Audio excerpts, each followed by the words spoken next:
Welcome to the Hair, Babes and Business podcast. My name is Jessica Marie and I am an online educator and hair, beauty and business coach. I worked behind the chair for 14 years and successfully fully booked out 2 of my own hair salons before taking on this role. I have learned the many intricacies of hairdressing and running a spa or salon business. Through Hair, Babes and Business, I, alongside other industry experts, am sharing valuable knowledge to help you grow your business and fast track your success. I am so grateful that you have found our community and have decided to become a part of it. I can't wait to work with you and to move progressively towards a new era in the hair and beauty world. Thank you for being here today. Now let's begin.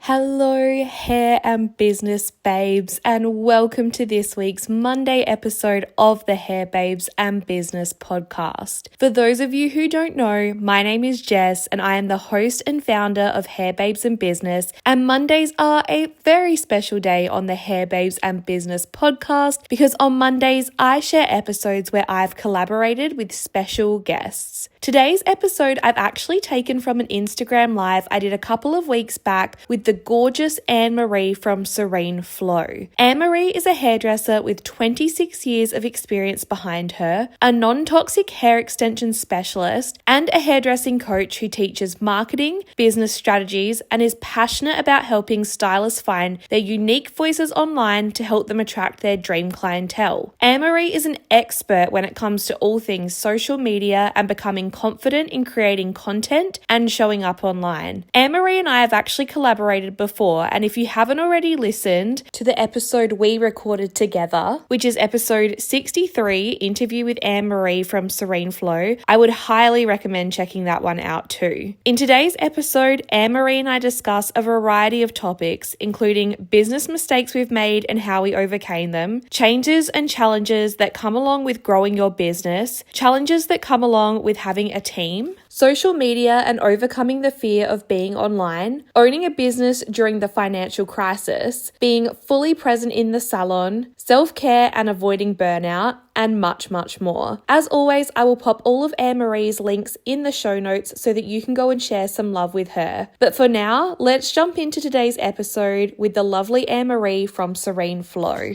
Hello, and welcome to this live stream.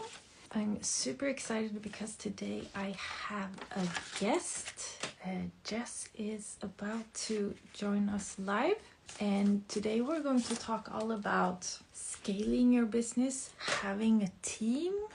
Hello. Hi. How are you? I'm good. How are you? Good, thank you. Nice to see you again. Yeah, the same. So, can you tell us a little bit about yourself?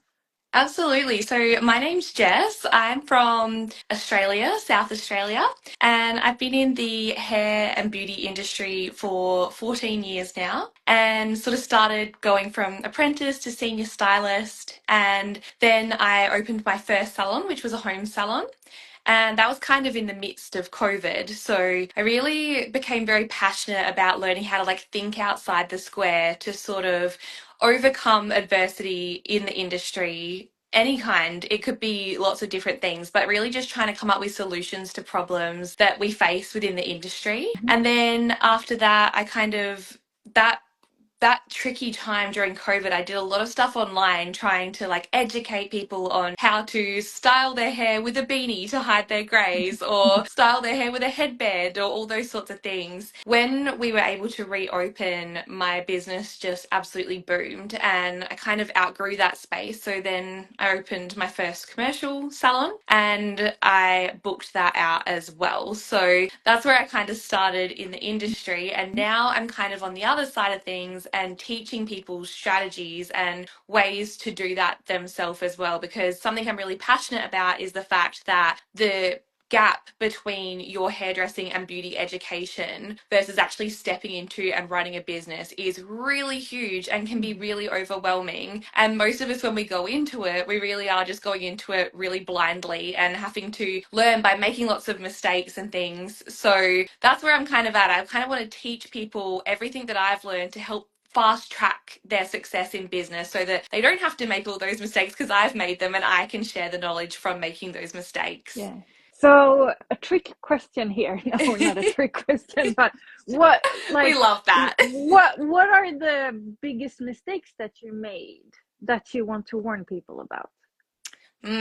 There's a couple. I think one of the biggest mistakes is not setting Oh, boundaries. So I think it's really important to find a work-life balance and set hours and make sure that you do stick within those hours and that you're not bringing work yeah. home or bringing home life into Mm. work. I think that's a huge one. And probably the other biggest one I would say is not charging your worth No. or emotionally discounting, or yeah, just not charging your prices that you set. I think they're two of the biggest traps that we would fall into as Yeah. hairdressers and beauticians.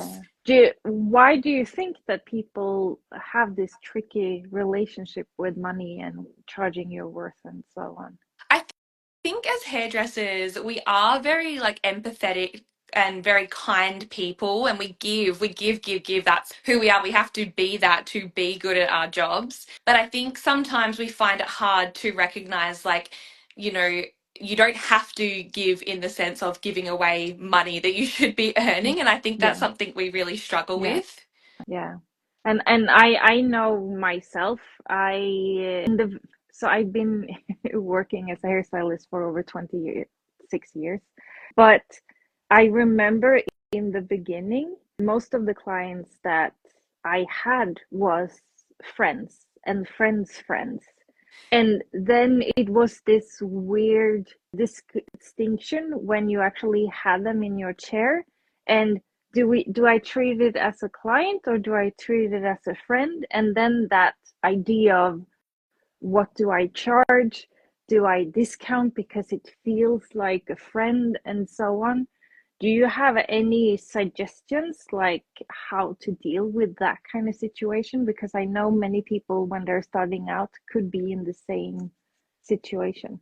Yeah, that's really tricky. And I think, as also just to add to that along those same lines, I think when you have repeat customers and return Yeah, customers, I think there also gets a point even within that relationship where you've been doing someone's hair for a long time and suddenly they come across as a yeah, friend, that it almost gets a bit tricky to start like or keep charging the prices that you should be charging because they are in that friend yeah, area. So yeah, I definitely agree with that. I think that's a really tricky thing to do. And I guess at the end of the day, even if they are your friend, they should still be paying, yeah, because you're still having all that outlay and buying all that product and all of that stuff. And I think that's where we have to change our mentality, because I think we think we've got to give to these people, but at the end of the day, if they really are good friends and true friends of ours, they should be wanting to support our business. And especially in those beginning stages where we're yeah, just kind of trying to get on our feet, that's really the time we kind of need them to be yeah, supportive of us so that we can really get off the ground running.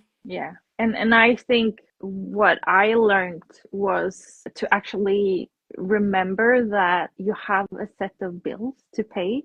You're Yes. actually running a business. And also something that helped me was to think about, okay, if I would go to their work, would they give me a discount? Would they do X, Y, and Z? And then I think for me anyway, it switched and flipped the mentality from like, okay, I'm offering a service, I'm doing this, blah, blah, blah, blah, blah.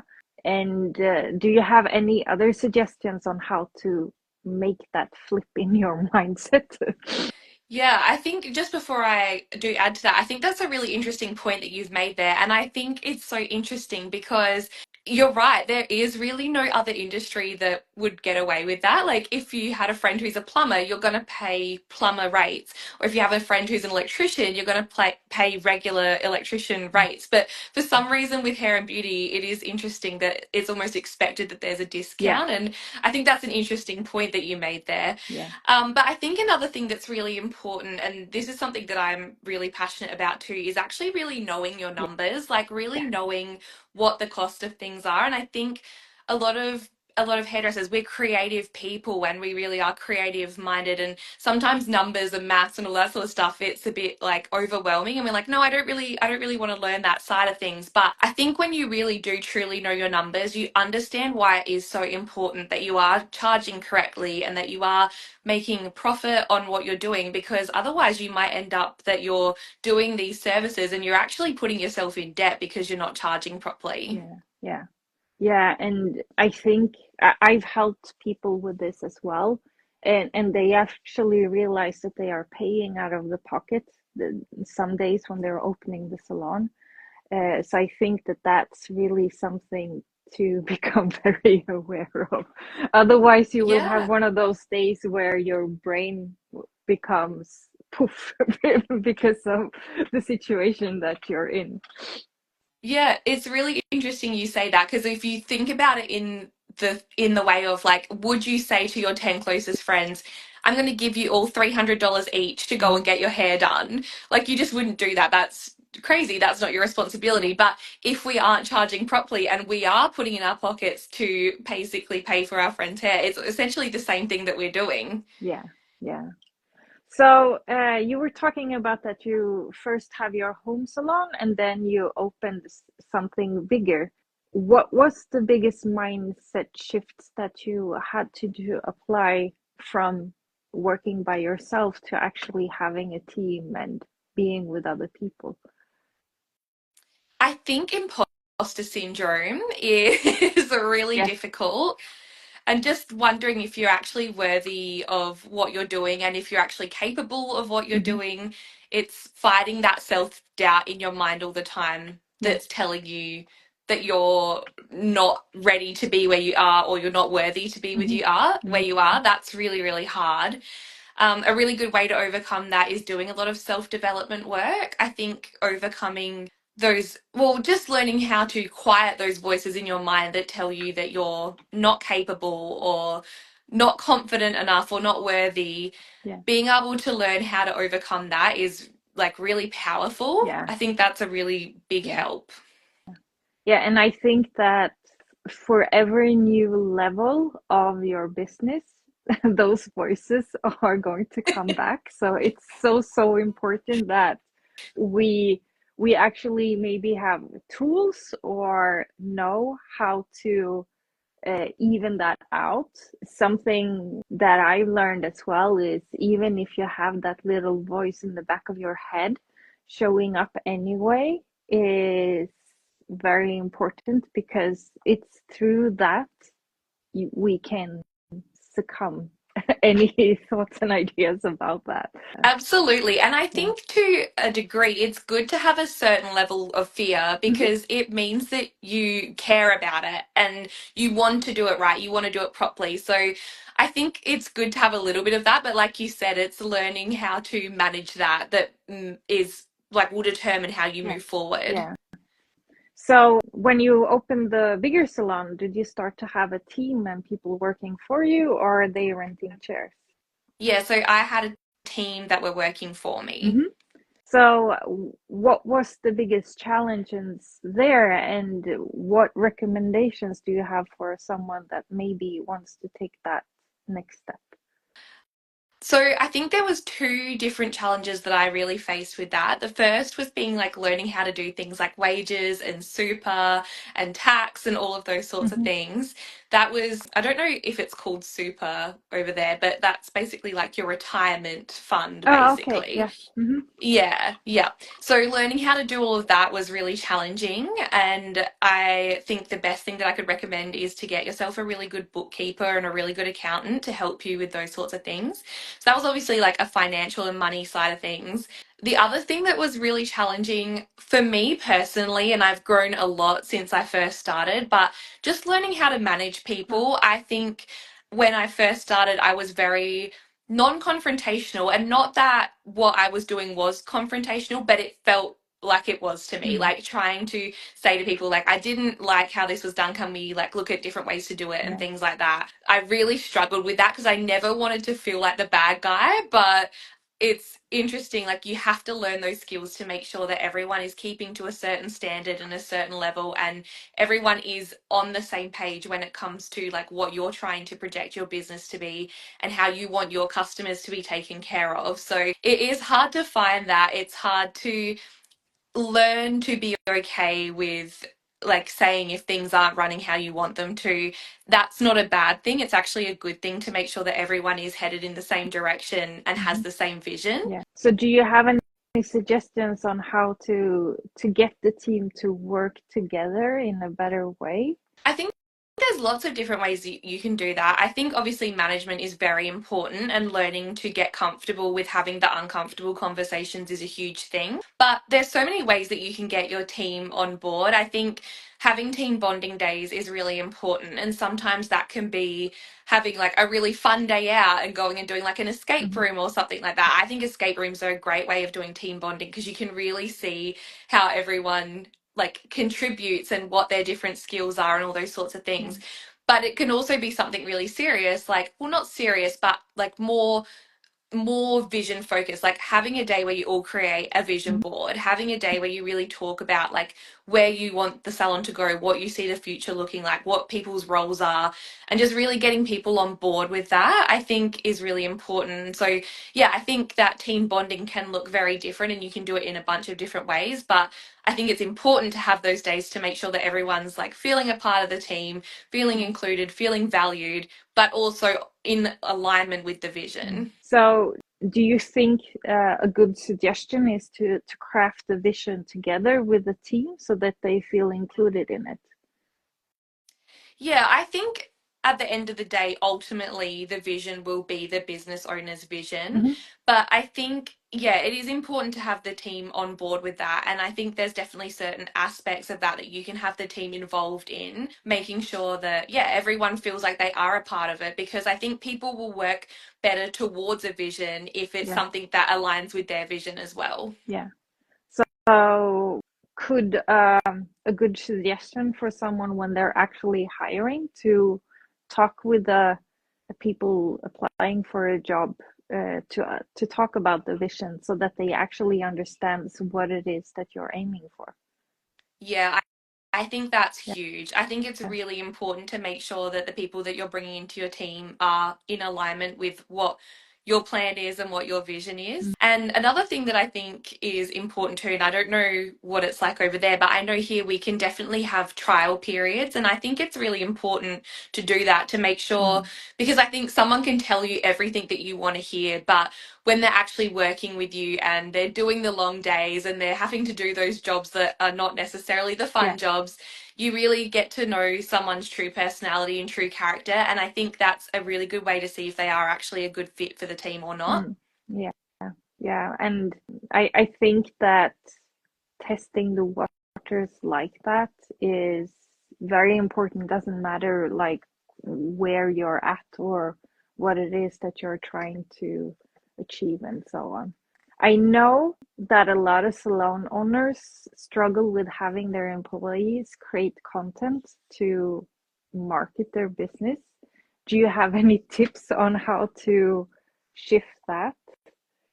Yeah, I think there's two different ways to shift that. I think the first one is actually tackling the content creation and coming up with a plan and like doing it on that end of things, like maybe slotting some time out to do that and all of those sorts of things. But I also think on the other end, you can do some incentives to get people posting and creating content. That was something I had a staff member that I really struggled with that because I would always ask them to create content and share and try and get new clients in. And it was something they really just didn't enjoy doing. And a lot of it came down to confidence. And I think that's challenging online. A lot of people, they're happy to put up pictures of pretty hair and things like that. But we both know that what really sells is that face to face, like this is who I am, this is what I do, and making people feel comfortable with who you are. So I think that can be a little bit challenging as well, like trying to get them to come out their shell. But I think if that's something that you can invest a little bit of time into and like help them create some videos and share their personality and share who they are, I think that will help a lot as well. Mhm. And sometimes it's just honestly just doing it, like getting the first one done and they're like, okay, this isn't actually so scary. This is actually something I can manage. And it might even just be as simple as like while they're doing some color work or a haircut or something, just grabbing the phone and taking a couple of videos of them doing it and being like, see, like, look, this is great. And it just gives them that confidence to get started. Yeah, yeah. Something that I've done as well is when I've helped other salons to create content is actually to, if someone is super scared of being on camera, that I'm actually behind the camera recording them and I'm asking them questions so that they are actually having a conversation with someone. And then I've edited out the words that I am actually saying, and that has really helped to get people to feel more comfortable, because I think that sometimes the phone or camera can be something that is just this thing and it feels weird just speaking into the air. So I think that could be something for someone if they're having an issue with, or themselves are being scared of being on camera and so on. I think that's such a great tip. And it's so true. It's crazy how much power this little phone has. Like, for some reason, sometimes we just hold it up and all of a sudden it's like, I forget how to talk. I forget what my voice is supposed to sound like. I forget what my face is supposed to do. Like, for some reason, it just totally derails Yeah. us. But I think, like you said, if you can bring that back, that personal aspect of having someone just like have a conversation, it just takes a lot of the pressure and the Mm. stress out of it. So from the beginning, you were most promoting your own work. How did the marketing change when you're actually promoting a whole salon? Do you have any big differences in that? Yeah, I think it's interesting because I tried to, with my, when I had my salon with staff, I definitely had like a salon page and it was sort of more promoting what the salon is about and work that everyone in the salon did and like what we did that was different as a salon, like what made us stand out from everyone else. Like what beverages did we serve? What experiences did we offer? I also really encouraged my staff to all have their own social media as well so Mhm. that they could really promote themselves and their work and then kind of cross over between the two. So have them still promote some things about the salon and then I could also promote about their work as well. But I think, yeah, it is a big difference going from just promoting you and your work to promoting a whole Mm. salon because you are trying to promote all of your staff and all the services and yeah, I think there is a difference in there, but at the same time, I do think you are still promoting the work and everything, and you're still promoting the Yeah. staff. It's just that you're not doing it just for yourself now. Now you're including the Mm. team as well. Mm. Uh, do you still think that like the salon page should have a way for people to actually connect with the stuff as well on a deeper level, like them having their own set of tone and brand? Yeah, I think it's good if they can have their own pages so that people can really get that personality and see which stuff that they gravitate to Mm-hmm. towards the most. But I also think it's great as a collective, like having, the funny videos and the different styles of work and everything and sharing all of Mm-hmm. that so that when people come to the salon page before they really know who the staff is, they can really identify like each character and what that person offers and am I going to gel with this person or would I gel Mm. better with this person? I think it's important to be able to express all of that on the homepage so that Mm. people can see who they would gravitate Yeah, towards. yeah, yeah. And I usually say I don't have a sense of humor, so there will be no funny videos for me. Uh, I don't understand the normal jokes as people. I have a weird sense of humor. I don't know.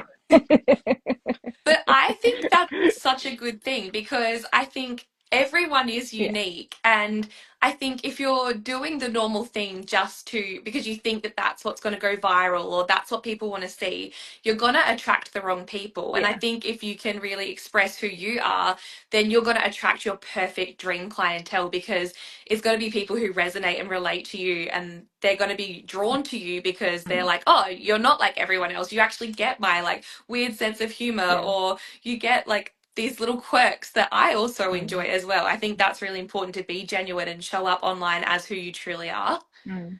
Mm. So, what are some of the things that stood out to you when you were promoting yourself during COVID? I think that was a really interesting time because obviously I, everywhere was different, but we were not allowed to run for a couple of months. So the salon was completely closed for a few months. And over that time, I was just really trying to connect with people. And I think it goes back to that age old thing of like identifying people's Yeah. needs and then catering to Mm. that. So solving problems and just really identifying what people were looking for. And I think at that time, people were feeling lonely, so they wanted connection.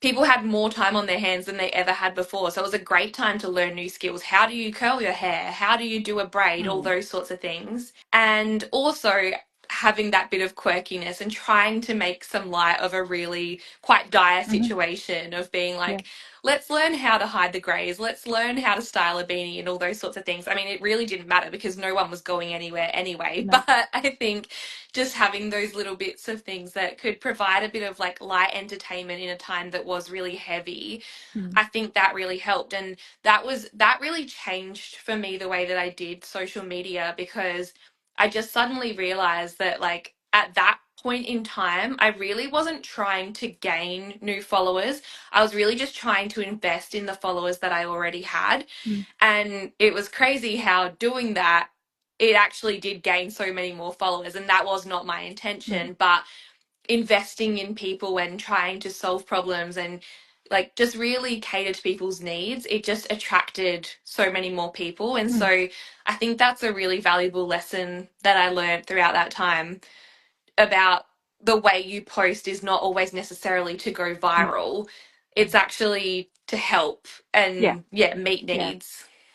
Yeah, and getting people to, or you as a hairstylist, actually understanding what problems and struggles do the followers have right now so that they feel seen and heard. And that is something, anytime I think, whenever you don't know what to post, go back to who is your dream client and what are their biggest struggles, and how can you talk about your unique solutions to fixing those struggles. Absolutely. And I think that's such a big thing at the moment. And it's not even just hair No. necessarily. Like, you know, how do we look after grays, or how do you look after curly hair, or how do you treat dry hair? But I think something, especially in Australia, and I'm not sure, I'm assuming that you guys would be experiencing this too, but the financial crisis is something that is, yeah, really Yeah. affecting people. And I think if you can kind of give solutions and be like, you know, we can work to your budget, Yeah. or we can come up with solutions so that you're not always having to come in and have your blondes touched up every 3 weeks. Like, Mm. let's talk about balayage and how you'll get longer out of that and those sorts of things as well. I think this is almost similar to COVID in a way. It's like we have to find a way to connect to those people who are feeling like maybe they can't come to the salon right now because they can't afford it, or maybe they can't keep afford to doing these like crazy luxury experiences. So how can we cater to you so that you can still have this nice experience, but it will also fit into your budget? Yeah.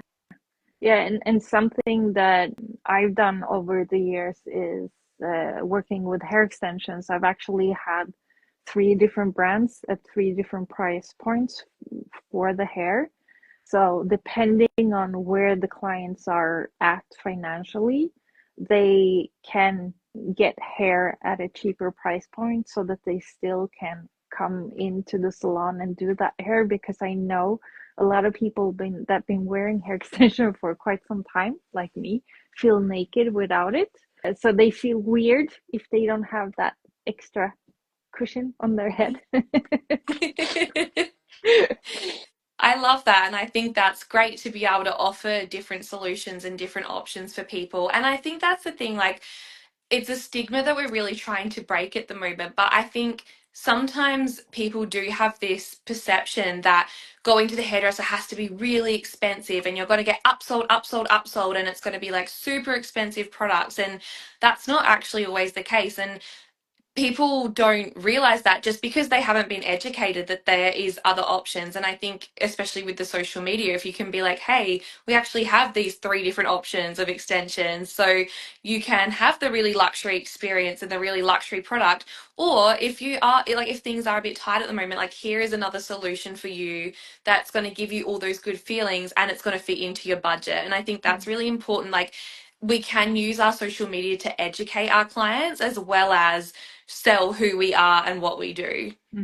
Yeah, that's true. So you were talking earlier about having balance between work and your life. Do you have any like idea or like things that you do in order for you to have balance in your life between business and the salon and everything?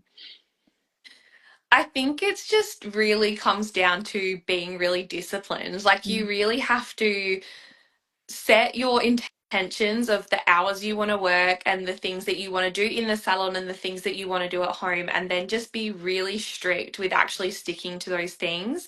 I'm not going to sit here and say it's easy, because it's No. really not. It really isn't easy.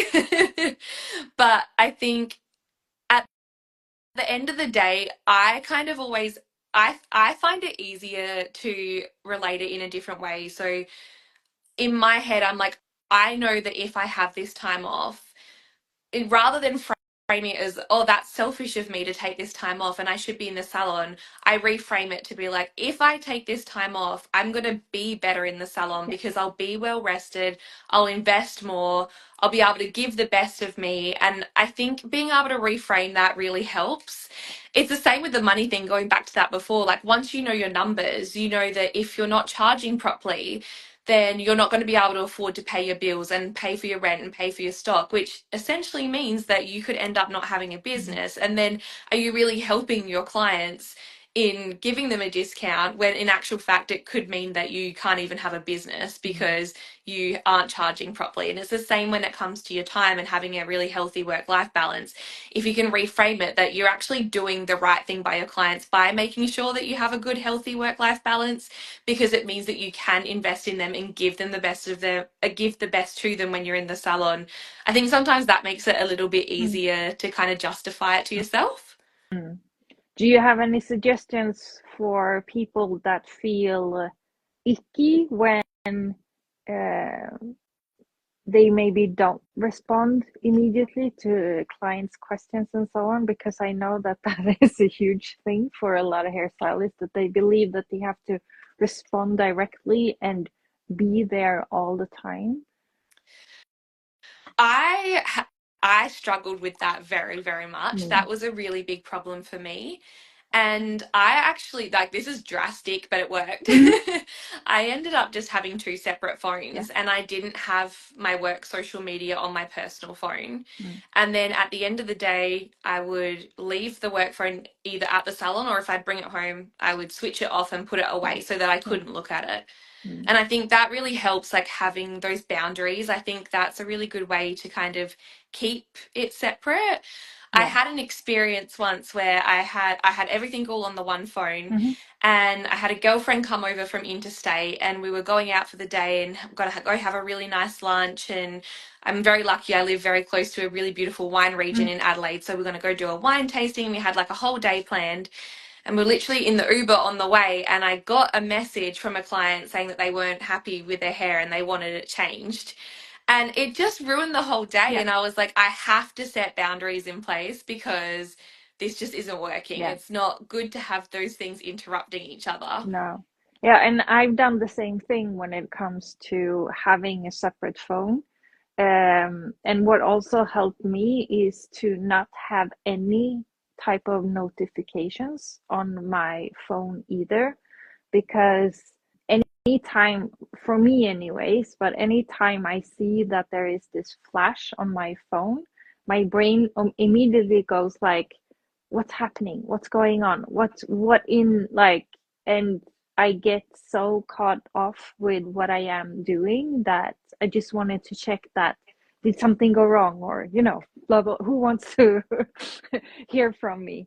So that is a recommendation that I have for anyone, because it takes away from your what it is that you're working on at this very moment. And I think also, when you are working on clients' hair, that it should be okay to not go to your phone checking the messages while you're doing someone's hair, because I think that's quite rude as well.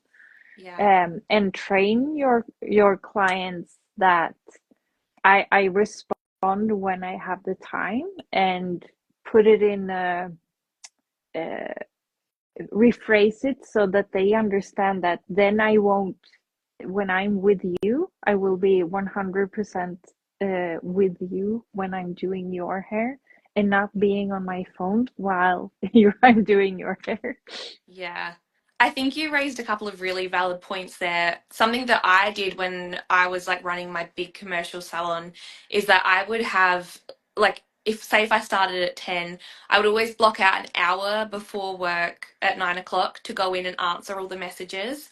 And I basically told all my clients, like, I answer messages between 9 and 10 a.m.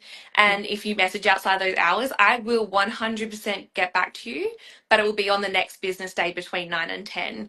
And I think once your clients understand that and they know that they're not going to get that instant response, but you will always get back to Yeah. them, but it will be within a certain amount of time on a certain day, I think that they learn to respect that pretty quickly and they're very comfortable with that. Mm-hmm. So I definitely think that's a great thing to do. And I completely agree with you. I do think it's rude to be even taking phone calls while you're with a client. I think, so many times I've seen it at the salon, someone's having a head massage and the next minute they've got to quickly run off and grab the phone, or Yeah. the phone's ringing during the head massage. It's really Mm-hmm. disruptive. So I think putting those boundaries in place is good for you, but it's good for your client as well. And another thing that you said that I think is so valid too is that it's so interesting how our brains work like that. 99 out of 100 times the messages are positive, or the comments are positive, or the reviews are positive. Yeah. But every time we see that notification on our phone, we instantly think worst case scenario. We're like, Mm-hmm. oh my gosh, like the world is going to explode if I don't check that straight away. And it's really hard to like, just assume that it's going to be a good thing. We always expect the worst. We always think it's going to be bad. So I think, like you said, to be able to turn the notifications off is really a good thing to do as well. Yeah. Yeah. Yeah. And I think it keeps us more calm and more present. Yeah. And if you are calm and more present, then you will be able to do a better job with your clients as well. You're being able to just be there with them. I think in the long run, they will appreciate you even more when you work in that way. There's maybe one thing when you're like, client is having the hair develop and you can move away for a bit, but I think anyway that it's important that we set those time boundaries. And I also recommend, as you were talking about, having time in the morning and then also time sometime in the afternoon or in the evening, because that also, I think, produces some calm for you, that before you actually close the salon, you dealt with everything that you can deal with, and then it's easier to actually also not have all of those thoughts in your mind going like, how am I going to deal with this, how, like, did I respond to everything, and going on and worrying about all of that, so that you can also have some time to rest, because we need that rest. And I think that's something that we don't talk enough about as hairstylists, that what to actually do to fill ourselves up with energy so that we can produce the best work as we can.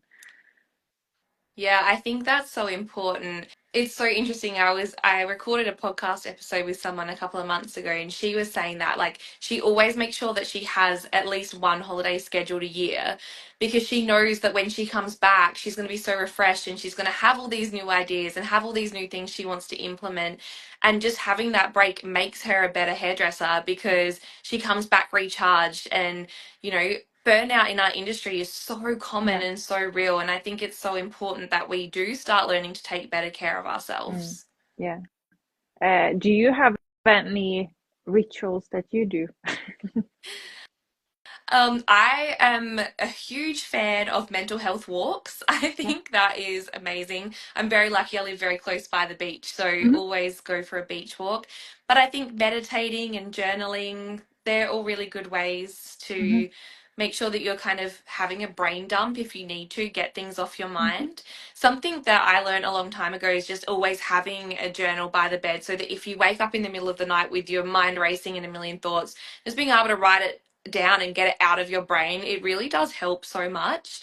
I think that's great. But then also, I love things like go get a massage, go have a really nice bath, like just those little things to make you feel like pampered and Mm. relaxed. I think it's important to do a combination of things. Yeah, and I think anytime we actually take the time to go to someone else to help out with our own beauty and our own health, we also get reminded of how we can improve our own skill set when it comes to how do we take care of our clients, how do can we improve things and so on. Absolutely. Last year, I went and had a Japanese head spa Mhm. experience, and it was incredible. I absolutely loved it. And yeah, it was so interesting, like taking those things back and implementing different ways of doing things. I think it's so cool. And I think breaking that stigma that like everyone's in competition, like Mm. it's so cool to go and check out other salons and see how people are doing things and learning from other people and being like, that would be something really cool to bring back and do in my Mm. space as well. Yeah. Um, So, for anyone that wants to know a bit more about you, can you talk about your podcast and offerings that you might have that can help people out? Absolutely. So, yeah, I obviously do a free podcast. So, every Monday, I bring out an episode with a guest. And then on a Thursday, I bring out an education episode. So, that might be talking about something to do with business, it might be talking about something to do with hair, it might be something about like an issue that the industry is facing. So just all different things, and people can write in and ask questions, and I'll do an episode for them answering their questions. I'm also online, so you can find me on Instagram and TikTok, and I just post little daily reminders or affirmations or just little things that will help you out day to day. And I also have a website, which is hairbabesandbusiness.com. And I run a bunch of education online as well. So there's some free education on there. There's also some that you can invest in to just help you grow in different areas of your salon. And there's a bunch of different topics that you can find on there that if it resonates with you and it's something you want to learn more about, you can invest in that and get that help as well. So they're all the different areas. And I'm actually just in the process at the moment of working on a mastermind that I'm going to be bringing out later this year. So I'm really excited to do that as well. So if that's something that you're interested in, definitely keep an eye on the socials, and I'll be sharing more information about that soon. Mm. Well, lovely. I want to say thank you for joining me here today. It was Thank you so really much lovely to for have this having me. conversation. Thank you so Uh, much for having me. and thank you. Bye. Bye. Thank you guys so much for listening to today's episode of the Hair Babes and Business podcast. I hope you found this information really helpful and really insightful, and I hope that it gave you a little bit to think about when it comes to your own business. I just want to thank Anne-Marie again so much for inviting me onto her live and helping to create this content with me. I absolutely love collaborating with Anne-Marie. I could just pick her brains all day. We have such great conversations, so I am very grateful to her. her. Guys, I hope you absolutely loved today's episode. If you did, please feel free to share some love. If you want to share it on your stories or with your friends would be amazing, or give it a like or a good review or give me a follow. That would really, really help support my business and I would really appreciate that. If you haven't already, make sure you come and join me on the Instagram and the TikTok, and feel free to check out the website if you want to look at investing in some education as well. I hope you guys absolutely love today's episode of the Hair Babes and Business podcast, and I look very forward to being back in your ears this Thursday for a very special episode. Can't wait to see you guys then. Mwah.